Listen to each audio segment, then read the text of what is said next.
Donc, je vous invite à poursuivre la méditation des proverbes qui se font ici dans le camp le matin. Et elle est arrivée au chapitre 3, verset 29. Nous méditerons à partir du verset 29 du chapitre 3 des proverbes.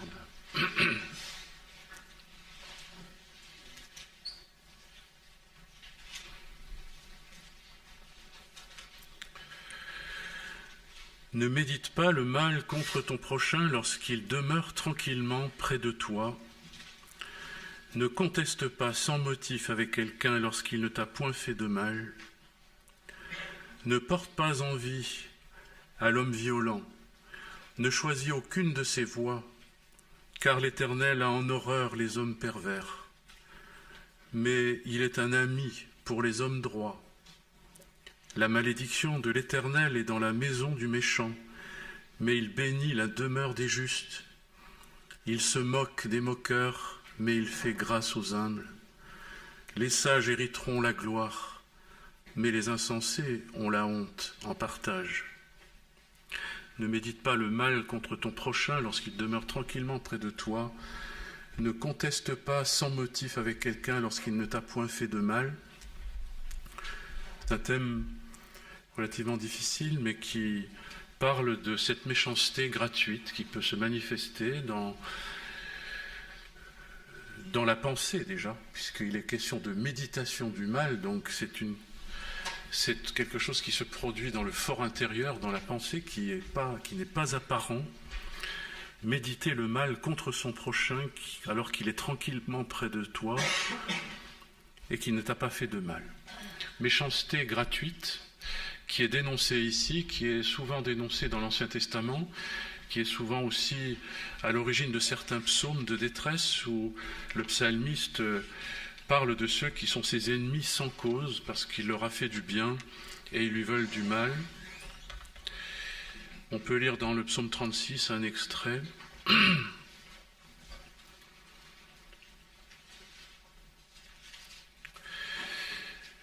Verset 2, « La parole impie du méchant résonne au fond de mon cœur.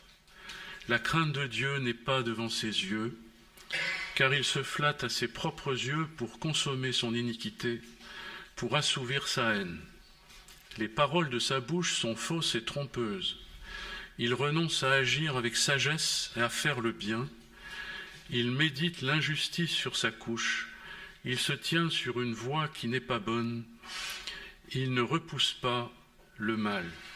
Éternel, ta bonté atteint jusqu'aux cieux et ta fidélité jusqu'aux nues. » Le contraste entre la bonté de l'Éternel et la méchanceté de l'homme intrigant, méchant, qui médite le mal et qui ne le repousse pas.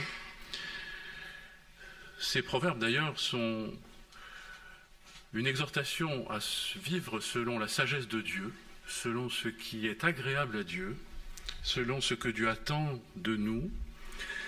Et cette sagesse est quelque chose qui est incontournable, elle n'est pas facultative, elle est promise à tous, même aux plus insensés, pourvu qu'on la cherche de tout son cœur. Je ne vais pas revenir sur les premiers chapitres des Proverbes. La chercher plus que l'or, plus que l'argent, parce que les plus grandes promesses sont liées à cette sagesse, et il est parlé, les sages hériteront la gloire dans ce texte, les sages hériteront la gloire. Il en va du salut.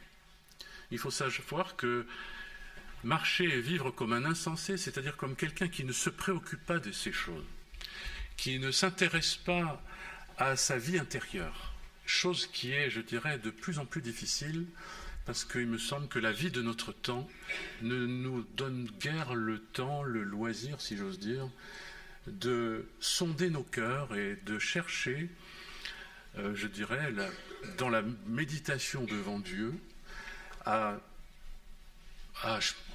alimenter, à examiner et alimenter notre vie intérieure, parce que la vie intérieure est précieuse devant Dieu et nous aurons des comptes à rendre devant Dieu pour ce qui se passe dans notre vie intérieure, bien sûr pour nos œuvres, bien sûr pour toute parole vaine que nous ont proférée, nous devons rendre des comptes, mais aussi par rapport à tout le monde de nos pensées Et c'est pour ça que la sagesse des proverbes nous conduit à nous examiner jusqu'au fond de nos pensées. Et ce texte est bien là déjà pour ça. Ce que je médite à l'intérieur de moi-même a une importance capitale aux yeux de Dieu. On peut le voir dans l'Épître aux Hébreux, il y a un texte qui nous évoque ça.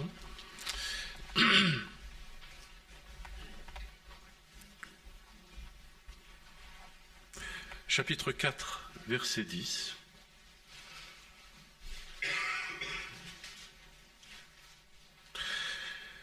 Celui qui entre dans le repos de Dieu se repose de ses œuvres comme Dieu s'est reposé des siennes. Empressons-nous donc d'entrer dans ce repos, afin que personne tombe en donnant le même exemple de désobéissance.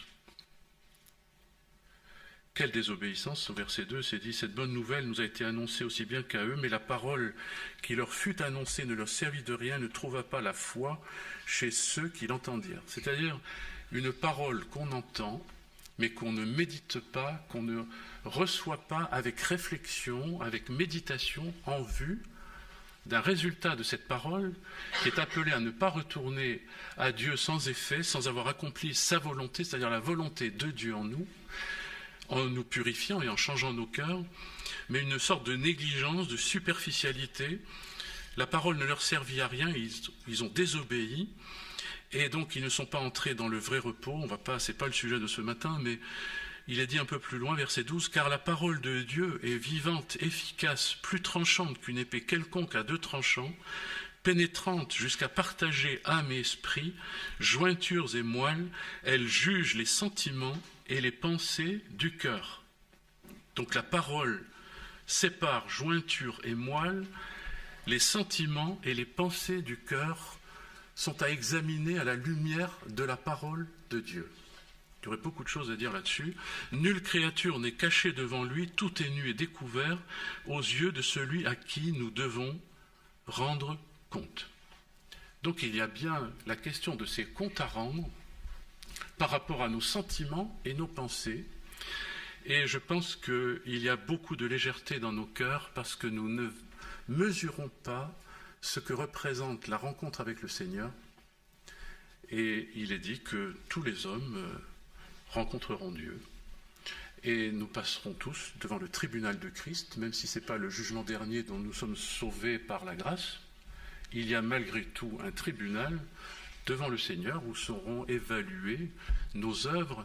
Et on le voit, et je ne veux pas insister sur tout ça, mais dans le texte de l'apôtre Paul qui dit le matériau avec lequel nous aurons construit sur le fondement qu'est Jésus-Christ sera jugé, c'est-à-dire il sera éprouvé par le feu pour savoir s'il est en paille, en chaume ou en or, ou s'il résiste au feu du tribunal de Christ, auquel cas nous serons sauvés comme au travers du feu, mais en ayant perdu le bénéfice de nos œuvres. Et quelles sont ces œuvres paille et chaume? Ce sont celles justement dont les arrière-pensées ont été autre chose que l'Esprit de Dieu et que sa volonté souveraine dans nos cœurs.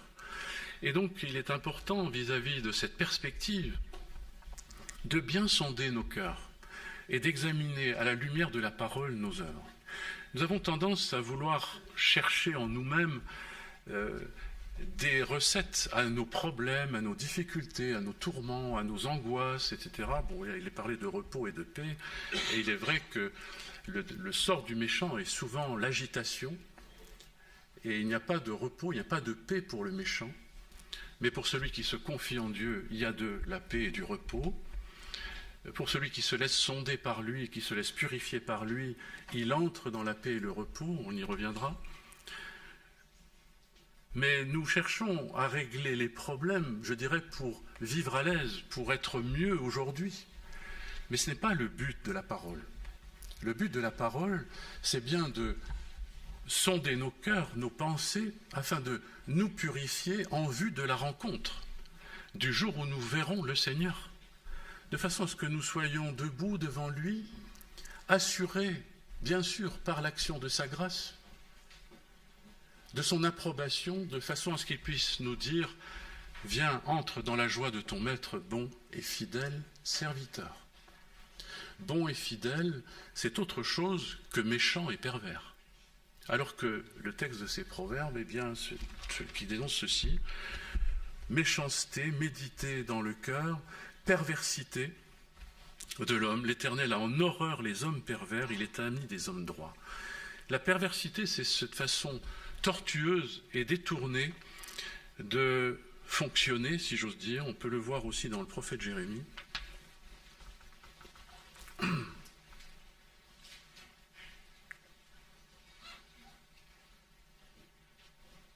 Verset 9 du chapitre 17, Jérémie 17, verset 9. Le cœur est tortueux par-dessus tout, et il est méchant. Qui peut le connaître ? Moi, l'Éternel, j'éprouve le cœur, je sonde les reins pour rendre à chacun selon ses voies, selon le fruit de ses œuvres.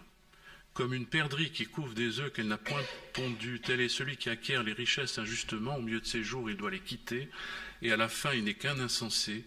Il est un trône de gloire élevé dès le commencement. C'est le lieu de notre sanctuaire. C'est bien en relation avec le lieu du sanctuaire que nous sommes appelés à laisser nos cœurs être sondés parce qu'ils sont tortueux, méchants par-dessus tout. Il y a en nous des façons détournées de couvrir nos intentions, nos désirs, et je dirais de cacher les intentions mauvaises. Et là, c'est quelque chose qui va même un peu plus loin dans le sens où nous pourrions éventuellement penser ou désirer le mal de quelqu'un qui ne nous a rien fait. C'est souvent évoqué dans l'Ancien Testament. Le Nouveau Testament va même plus loin, il dit « Ne souhaite pas le mal de celui qui t'a fait du mal, ne te venge pas toi-même ». Il y a donc une réaction, on pourrait dire normale, entre guillemets, d'avoir du mal quand quelqu'un vous fait du mal. Mais penser le mal pour quelqu'un qui ne vous a rien fait est beaucoup plus grave, est déjà dénoncé dans l'Ancien Testament, est déjà dénoncé au niveau des pensées. D'où peut venir ce mal vis-à-vis de quelqu'un qui ne nous a rien fait? Et en réfléchissant à ça, j'ai pensé à deux exemples de l'Ancien Testament.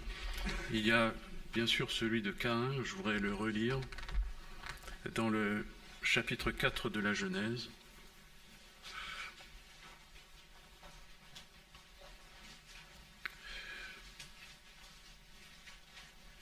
Verset 3, « Au bout de quelque temps, Caïn fit à l'Éternel une offrande des fruits de la terre, et Abel de son côté en fit une des premiers-nés de son troupeau et de leur graisse. L'Éternel porta un regard favorable sur Abel et sur son offrande, mais il ne porta pas un regard favorable sur Caïn et sur son offrande. Caïn fut très irrité, et son visage fut abattu. L'Éternel dit à Caïn, « Pourquoi es-tu irrité? Pourquoi ton visage est-il abattu? Certainement, si tu agis bien, tu relèveras ton visage, mais si tu agis mal, le péché se couche à ta porte. » Tu médites le mal sur ta couche, le péché se couche à ta porte. C'est-à-dire, c'est cette présence du mal à l'entrée de notre demeure, de la demeure intérieure, de ce cœur qui est le lieu intime de nos pensées, se couche à ta porte, ses désirs se portent vers toi, mais toi domine sur lui. Il ne repousse pas le mal. Le mal domine sur lui. Voilà ce qui s'est passé dans le cœur de Caïn. Pourquoi ? Parce qu'il n'a pas supporté que son frère Abel soit agréé par Dieu, alors que Abel ne lui a rien fait. Il va le tuer dans les versets qui suivent. Il va sauter sur lui et lui enlever la vie.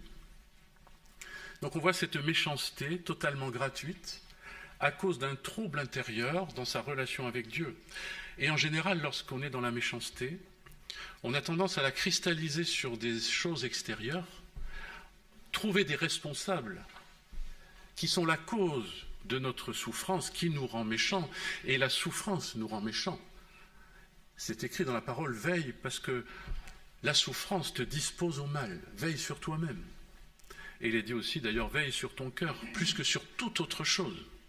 C'est de lui que viennent les racines de la vie, les sources de la vie, mais c'est aussi en lui que peuvent arriver la mort et la violence, parce qu'il y a quelque chose qui s'est passé dans le cœur de Caïn qui est de l'ordre de la jalousie.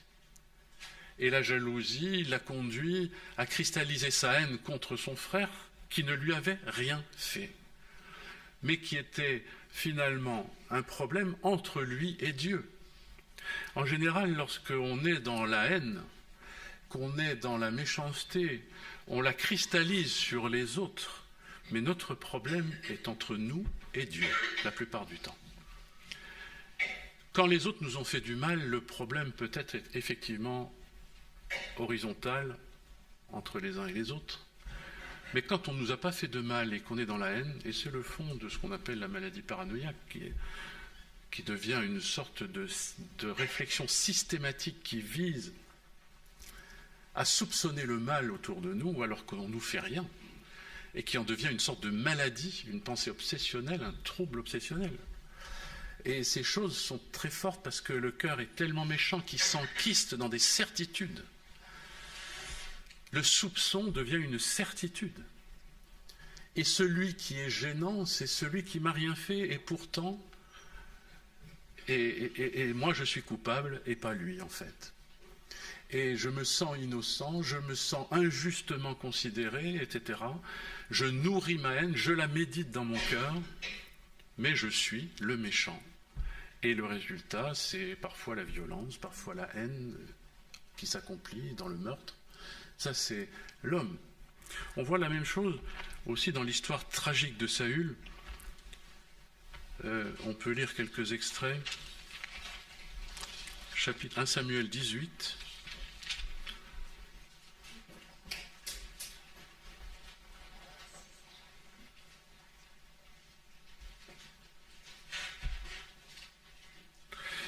Verset 5.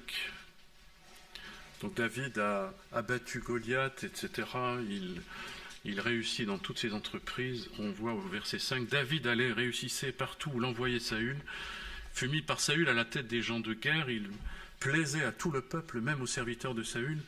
Comme il revenait lors du retour de David, après qu'il eut tué le Philistin, les femmes sortirent de toutes les villes d'Israël au-devant du roi Saül en chantant et en dansant au son des tambourins et des triangles et en poussant des cris de joie. Les femmes qui chantaient se répondaient les unes aux autres. Saül a frappé ses 1000 et David ses 10 000. Saül fut très irrité et on le comprend. C'est assez, je dirais, caricatural, quoi. On donne 10 000 à David et à moi on donne 1000, il ne lui manque plus que la royauté. Et Saül regarda David d'un mauvais œil à partir de ce jour et dans la suite. Le lendemain, le mauvais esprit venant de Dieu saisit Saül, qui eut des accès de délire au milieu de la maison. David jouait comme les autres jours et Saül avait sa lance à la main. Saül leva sa lance, disant en lui-même « Je frapperai David contre la paroi ». Mais David se retira 2 fois. Et les choses vont s'envenimer petit à petit. On peut lire au chapitre 21. Alors que David, craignant Saül, s'est absenté à un banquet offert par le roi Saül où il avait sa place réservée, mais c'était de manière perverse que Saül l'avait invité. David n'est pas venu, il a trouvé une excuse, qui est une fausse excuse d'ailleurs. Et Jonathan va rapporter cette excuse à Saül et au verset 30, chapitre 21, la colère de Saül s'enflamma contre Jonathan et il lui dit fils pervers, j'allais dire fils de pervers, ça aurait été plus juste. Mais il dit fils pervers et rebelle, je sais bien que tu as pour ami le fils d'Isaïe et ta honte est la honte de ta mère. Car aussi longtemps que le fils d'Isaïe sera vivant sur la terre, il n'y aura point de sécurité, ni pour toi, ni pour ta royauté. Maintenant, envoie-le chercher et qu'on me l'amène, car il est digne de mort. Donc on voit que la colère de Saül contre David, qui ne lui a fait que du bien, qui lui a rendu service en le débarrassant du Philistin, Goliath, qui était quelque chose de terrible, qui a accepté de livrer sa vie, de quitter sa famille, d'être à son service, etc., et qui plus tard même va jouer de la harpe pour calmer ses colères, eh bien ce Saül est complètement aveuglé par la jalousie, et il médite de tuer David alors qu'il ne lui a rien fait.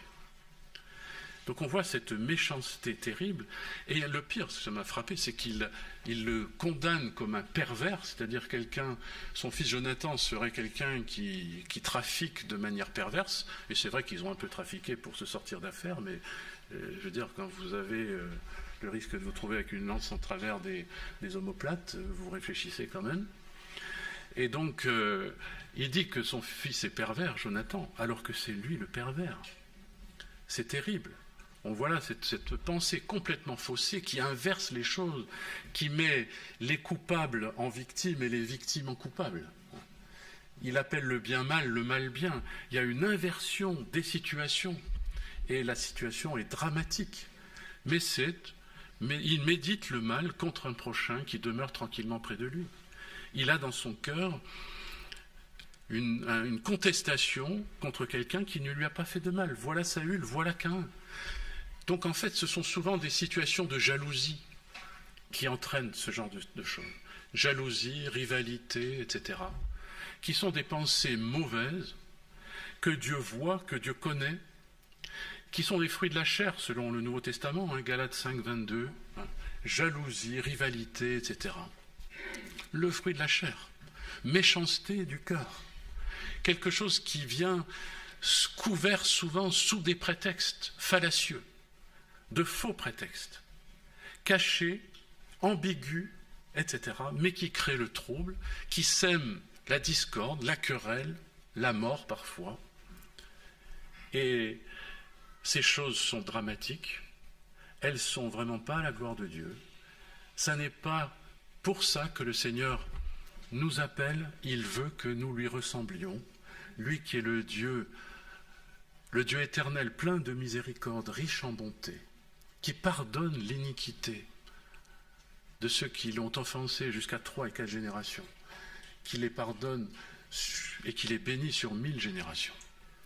Ça, c'est la grandeur de Dieu, miséricordieux. Dieu est autrement. L'homme est méchant. Et cette méchanceté, on peut voir, elle apparaît, je dirais, à la 2e génération de la création, dans le cœur de Caïn, jaloux de son frère. Et sa jalousie n'était pas apparente, elle n'est apparue qu'après le refus de Dieu d'agréer son sacrifice. Pourquoi son sacrifice n'a pas été agréé? Parce qu'il était offert dans un esprit de jalousie. Et on ne le sait pas nous-mêmes, souvent. On ne se voit pas. Et comme Saül, il ne voyait plus son trouble. Il le justifie. Et c'est comme ça que le Seigneur nous parle de la paille et la poutre. Tu vois la paille qui est dans l'œil de ton frère et tu ne discernes pas la poutre qui est dans le tien. Saül croit se disculper en discernant avec beaucoup de détails la perversité de Jonathan, alors que lui-même ne voit pas qu'il est beaucoup plus pervers et beaucoup plus animé par une violence et un meurtre, alors que Jonathan fait tout ça par amour pour son ami David, et qu'il est tiraillé entre l'amour de son père et de son ami. Mais il ne peut pas justifier ce père qui est violent. Et il y a quelque chose de terrible dans la position de Jonathan. Devenir l'ennemi, et il accepte même de perdre la royauté, parce que pour lui, ce n'est pas son problème, c'est le problème de Saül. Tu te rends compte, s'il est encore vivant, tu ne seras jamais roi, toi. C'est lui qui le sera, alors que David avait été oint et Saül le savait.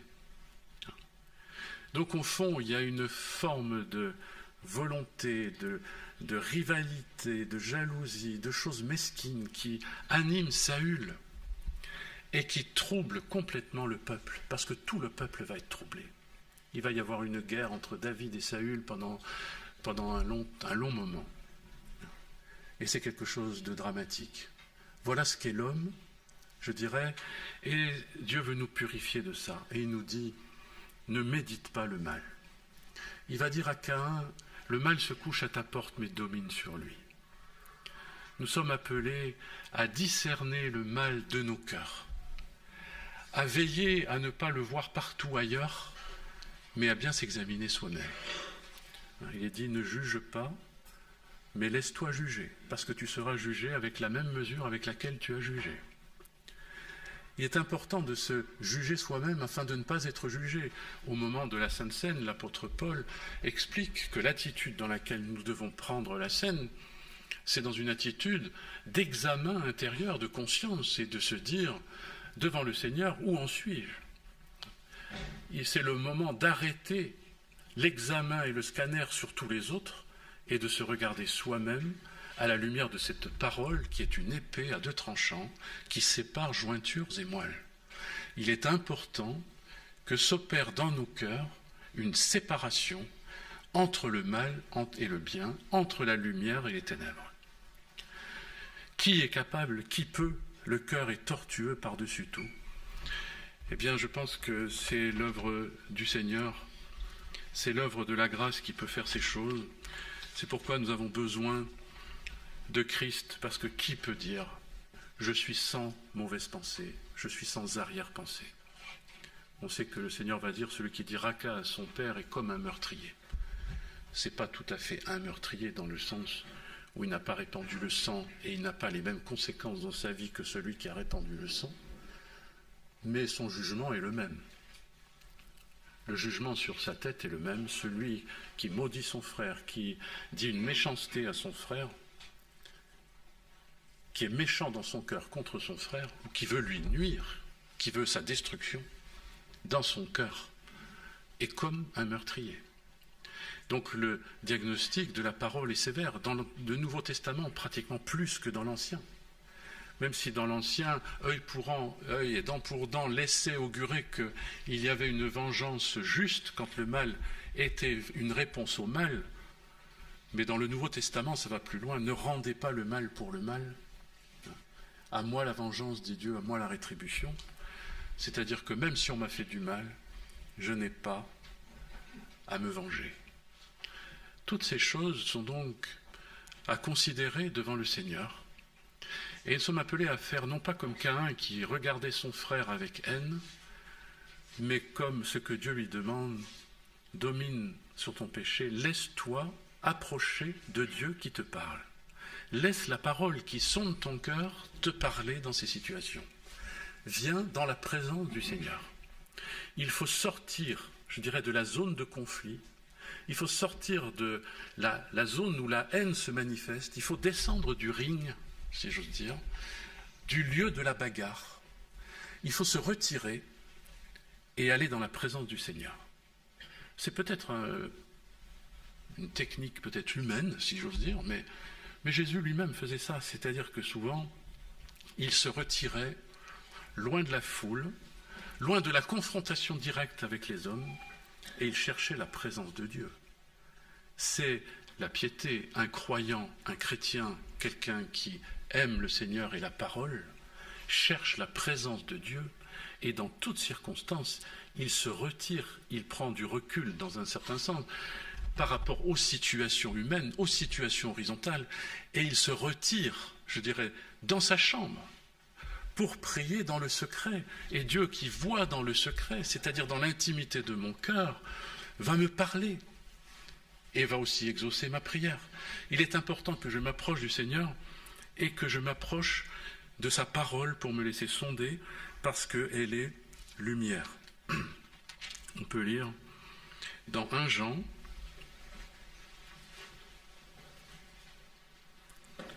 chapitre 2, verset 10. « Celui qui aime son frère demeure dans la lumière, aucune occasion de chute n'est en lui. Mais celui qui hait son frère est dans les ténèbres. Il marche dans les ténèbres, il ne sait où il va parce que les ténèbres ont aveuglé ses yeux. » Donc si je suis dans la haine et que je médite le mal dans mes insomnies, c'est souvent la nuit que ces choses se passent, quand on se réveille, que toutes les questions conflictuelles se manifestent. Et je dirais, ou même la haine de son conjoint qui a couché à côté de nous peut se manifester bien avant les divorces, ça se passe dans la tête, etc. Toutes les haines commencent dans la tête, avant d'aboutir au divorce, au meurtre, heureusement pas trop, parce que chez nous, dans nos civilisations, c'est pas très autorisé. Mais bref, au niveau du cœur en tout cas. Nous sommes appelés à aimer et demeurer dans la lumière. Donc pour aimer, il faut que je vienne dans la lumière, c'est-à-dire dans la présence du Seigneur, à l'écoute de sa parole. C'est pour ça qu'on vient à des réunions, il me semble. Parce que si, normalement, il est un lieu où la lumière jaillit, c'est dans la prière lorsque je m'approche du Seigneur, dans ma chambre, mais c'est aussi dans la rencontre de l'Église, là où le Seigneur est le chef, où il règne sur son troupeau, et il est là aussi la lumière de son peuple. Il conduisait son peuple avec une nuée, la nuit, etc. Le Seigneur est la lumière de son peuple, et c'est là qu'il va parler. C'est dans l'assemblée que l'Esprit révèle les choses cachées et que le méchant est dévoilé d'ailleurs. Il ne supporte pas l'assemblée des justes. La fuite de l'assemblée est souvent la volonté de maintenir un secret, est souvent liée d'ailleurs avec de la haine, du reproche, de la méchanceté, en raison de frustration, de reproches contre l'Église, etc. Mais on se retire. Mais se retirer de l'Église, c'est se retirer de la lumière, il me semble. En tous les cas, il est dit un peu avant, si nous marchons dans la lumière, chapitre 1, verset 7, comme il est lui-même dans la lumière, nous sommes mutuellement en communion. Le sang de Jésus, son Fils, nous purifie de tout péché. Si nous disons que nous n'avons pas de péché, nous nous séduisons nous-mêmes, la vérité n'est pas en nous. Si nous confessons nos péchés, il est fidèle et juste pour nous les pardonner et pour nous purifier de toute iniquité. Si nous disons que nous n'avons pas péché, nous le faisons menteur et sa parole n'est point en nous. Mes petits enfants, je vous écris ces choses afin que vous ne péchiez pas. Si quelqu'un a péché, nous avons un avocat auprès du Père, Jésus-Christ le juste. Il est lui-même la victime expiatoire pour nos péchés, non seulement pour les nôtres, mais aussi pour ceux du monde entier. Donc nous voyons que la lumière, c'est accepter cette révélation de notre péché, de notre méchanceté au fond du cœur, avec humilité. Parce qu'il est dit d'ailleurs dans le verset qu'on a lu dans les Proverbes, Dieu résiste aux orgueilleux, il résiste aux moqueurs, mais il fait grâce aux humbles, c'est repris dans l'épître de Jacques, et de Pierre aussi je crois. Dieu résiste aux orgueilleux, c'est-à-dire à ceux qui se drapent dans leur propre justice, et qui disent et qui proclament leur justice en disant « les autres ont tort, moi j'ai raison », etc., etc. Parfois oui, mais même si j'ai raison, c'est pas pour ça que je suis justifié, dit l'apôtre Paul. Même si j'ai raison, je cherche dans la grâce de Christ ma justification. Et je me laisse sonder, je me laisse éclairer, je me laisse sonder par la parole. Et le psalmiste dit souvent « sonde mon cœur, Éternel, sonde mon cœur, mes pensées », afin que je vois si je marche dans la vérité, dans la lumière. C'est important, de crainte de pécher contre le Seigneur, mais là, ces confessions est nécessaire lorsque nous voyons en nous cette méchanceté, de la dévoiler à la lumière du Seigneur en confessant notre péché dans sa présence et peut-être devant des témoins. Celui qui cache ses transgressions ne prospère pas, mais celui qui les avoue et les délaisse obtient miséricorde. Le terrain de la miséricorde, le terrain de la victoire sur la méchanceté, dominer sur le mal qui couche à ma porte, c'est venir à la lumière dans la repentance, en avouant ma transgression, en avouant le cœur tortueux qui est en moi, en la dénonçant devant le Seigneur et peut-être devant, peut-être pas toute l'Église, mais certains dans l'Église, peut-être pas forcément devant la personne qui est concernée par mon inimitié, parce que je risque de faire encore plus de dégâts en lui disant que j'ai de la haine pour lui, qu'en ne lui disant pas. En tous les cas, je préfère ne pas savoir quand on a de la haine pour moi, mais je pardonne volontiers, avec la grâce de Dieu, parce que j'ai besoin d'être pardonné moi-même. Mais je me souviens d'une fois d'un témoignage d'une dame que je connaissais d'assez près à l'époque et qui a dit dans l'église, dans son témoignage, qu'elle avait été convaincue de péché par rapport à la haine et qu'elle avait de la haine pour 3 personnes qu'elle a nommées dans l'église, mais qu'elle avait compris qu'elle était pécheresse. Et que le pire, c'est qu'elle avait de la haine pour les personnes qu'elle aimait le plus. Et du coup, n'ayant pas été nommée, je ne savais pas s'il valait mieux ne pas être nommé ou s'il valait mieux être nommé. J'ai un peu la tête tordue, mais excusez-moi. J'aurais préféré ne rien savoir, mais enfin bon. Ça, c'est la petite histoire. Mais je veux dire, il y a une espèce de piété qui est parfois tortueuse aussi. Il y a parfois des personnes qui, en voulant se repentir, règlent leur compte, vous savez. Et j'avoue que tout ça dégouline de quelque chose qui m'écœure. Il y a une fausse piété, et surtout quand il y a de la méchanceté, qui écœure non seulement nous, mais je pense le Seigneur aussi. La droiture, la vérité, ça c'est ce qui plaît à Dieu. Le reste est perversité.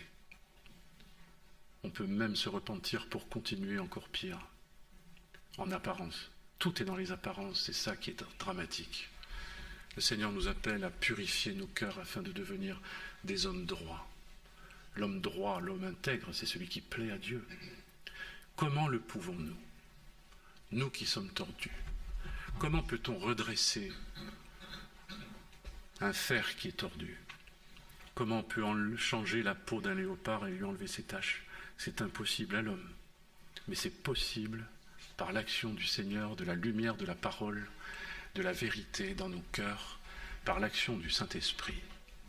C'est en ce sens que nous avons besoin du secours du Saint-Esprit.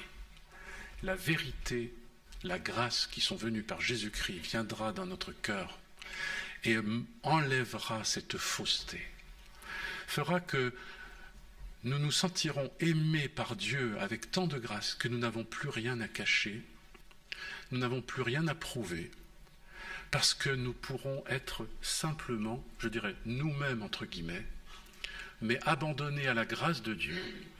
Le nous-mêmes humilié sera relevé par la grâce et l'amour de Dieu dans une vérité, une droiture que produit la parole. Nous n'aurons plus besoin de faire semblant. Nous ne serons plus à l'affût de toutes sortes de raisons qui nous font agir, parce que nous pourrons enfin rentrer dans ce repos, nous abandonnant à la grâce de Dieu. Nous n'avons rien à combattre, rien à désirer. Le Seigneur s'occupe de nous.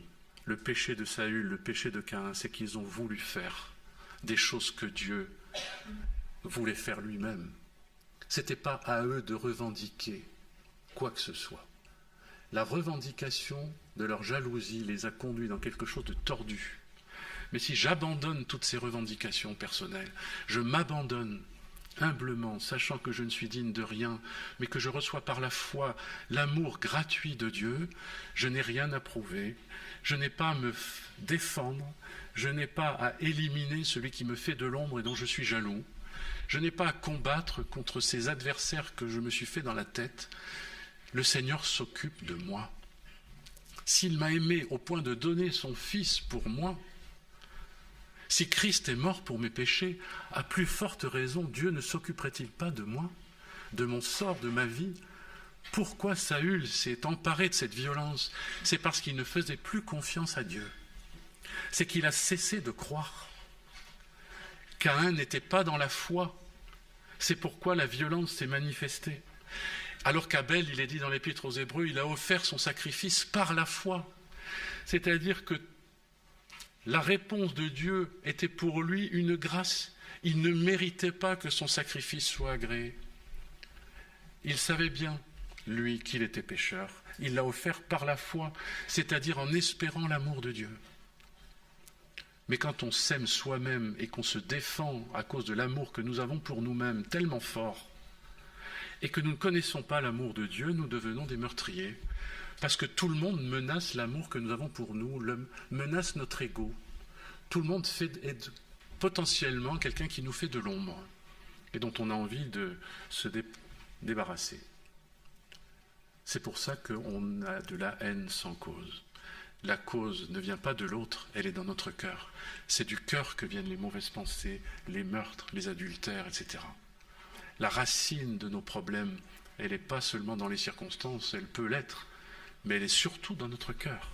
Et les circonstances, Dieu les permet parfois pour révéler la vraie nature de notre cœur, afin de nous en purifier. Pourquoi? Pour que nous puissions nous présenter dans sa présence, au nom du Seigneur Jésus, lavé, purifié par son sang, non par notre justice, mais par son sang. J'aimerais lire encore dans Romains, avant de terminer. au chapitre 12.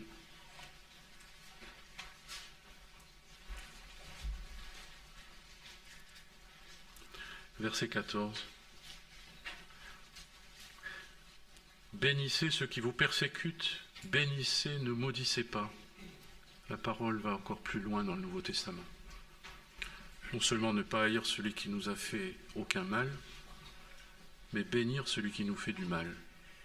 Réjouissez-vous avec ceux qui se réjouissent, pleurez avec ceux qui pleurent, ayez les mêmes sentiments les uns envers les autres, n'aspirez pas à ce qui est élevé, voilà la source des jalousies. Laissez-vous attirer par ce qui est humble, ne soyez pas sages à vos propres yeux, c'est aussi une source de tromperie, parce que c'est l'interprétation qu'on voit du mal chez les autres qui est le fruit de notre propre sagesse. Nous croyons être sages et discerner le mal des autres qui n'ont pas en eux. Ne soyez pas sages à vos propres yeux et n'aspirez pas à ce qui est élevé. Ne rendez à personne le mal pour le mal, recherchez ce qui est bien devant tous les hommes. S'il est possible, autant que cela dépend de vous, soyez en paix avec tous les hommes. Ne vous vengez pas vous-même, bien-aimés, laissez agir la colère, car il est écrit « À moi la vengeance, à moi la rétribution », dit le Seigneur. Si ton ennemi a faim, donne-lui à manger. S'il a soif, donne-lui à boire, car en agissant ainsi, tu amasseras des charbons ardents sur sa tête. Ne te laisse pas vaincre par le mal, mais surmonte le mal par le bien. Le bien, c'est venir à la lumière, venir à Christ, dénoncer le mal qui pointe dans notre cœur, ne pas le méditer. Je ne dis pas que ça ne puisse pas arriver, que la haine pointe à notre porte, que la jalousie pointe à notre porte, que ces choses se manifestent, c'est notre cœur, que l'irritation, que la colère, toutes ces choses. Il dit de la colère qu'elle ne se couche pas, que le soleil ne se couche pas sur ta colère. Ça peut nous surprendre, ça peut arriver. C'est pas pour ça que c'est justifié, mais en tous les cas, je ne le laisse pas s'enraciner. Comme disait un pasteur, on ne peut pas empêcher les oiseaux de voler au-dessus de notre tête, mais on peut empêcher qu'ils y fassent leur nid. Et là, la différence, c'est là, ne laisse pas vaincre par le mal, ne médite pas le mal sur ta couche contre ton prochain, mais surmonte le mal par le bien.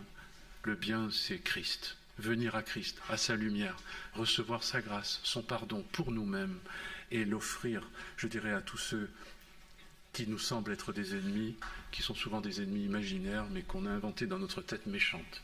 Et ensuite bénir les ennemis imaginaires et les ennemis réels de tout notre cœur. C'est la voie royale, la loi royale de l'Évangile. Que le Seigneur nous fasse grâce. Nous prions pour terminer.